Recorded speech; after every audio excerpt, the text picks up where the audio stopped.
Hello दोस्तों, स्वागत करता हूं आपका हमारे इस चैनल पर learn at the rate code पर। आज हम बात करेंगे आईडी और क्लासेस के बारे में। बेसिकली आईडी और क्लासेस बहुत ही आसान टॉपिक है हमारे एचटीएमएल का, आपको बहुत आसानी से समझ में आ जाएगा। आपको बताता हूं, देखिए आईडी जो होती है हमारी वो यूनिक होती है, और जो क्लास होता है हमारा वो सेम हो सकता है दो एलिमेंट्स का। फॉर आपको मैं एक एग्जांपल देता हूँ बहुत अच्छे से। देखिए, मान लीजिए आप किसी क्लास में हैं, तो क्लास के बच्चों का जो क्लास होगा, फॉर एग्जांपल अगर आप 7th क्लास में हैं तो आपकी पूरी क्लास का मतलब सारे क्लासमेट्स का जो क्लास 7th है वो सेम होगा। बट हर एक बच्चे का एक यूनिक रोल नंबर होता है, उसको हम लोग आईडी से कंपेयर कर सकते हैं। It means ID is always unique and class may be acquire bye anyone.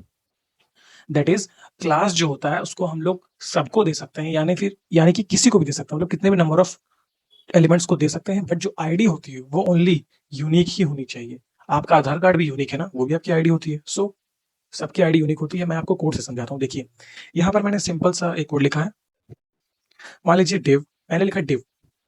अब डिव मुझे लिखना है क्लास, तो मैं डिव लगाऊंगा, उसके बाद मैं लिखूंगा क्लास।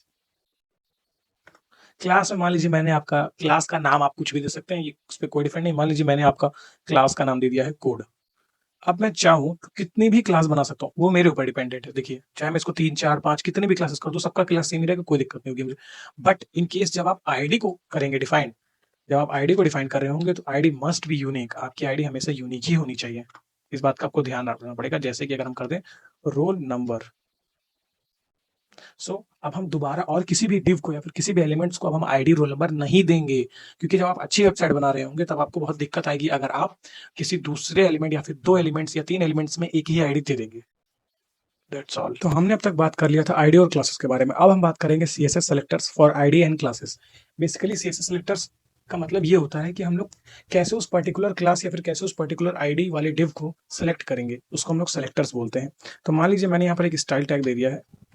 अब हम सेलेक्ट कैसे करेंगे? जैसे देखिए, यहाँ पर मैं कुछ भी सेलेक्ट करूँ, क्योंकि सबका क्लास सेम ही है तो सेम ही आएगा।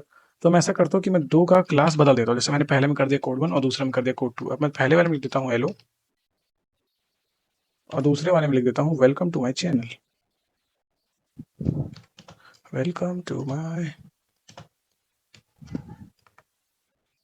चैनल। अब देखिए मैंने ये लिख दिया। अब देखिए, जो हमारे क्लास होते हैं उनको हम लोग सेलेक्ट करते हैं by the use of dot. यानी कि आपको लिखना है डॉट, उसके बाद आपको अपनी क्लास का नाम लिखना है। मान लीजिए मैंने लिखा कोड 1। देखिए, अब आपका जो जो ही मैं इसमें डालूंगा, फॉर एग्जांपल अगर मैं इसमें बैकग्राउंड कलर डाल देता हूँ, बैकग्राउंड कलर मान लीजिए मैंने रेड कर दिया। बैकग्राउंड कलर रेड करने के बाद जो हमारा जिसका भी क्लास कोड 1 होगा उसका बैकग्राउंड कलर रेड हो जाएगा ऑटोमेटिकली। आप देख सकते हैं इसका बैकग्राउंड कलर रेड हो गया है। मैं आपको ब्राउजर पर खोल के दिखा देता हूँ। देखिए, इसका जो बैकग्राउंड कलर है वो रेड हो गया है, क्योंकि हमने यहाँ पे डॉट का इस्तेमाल किया था।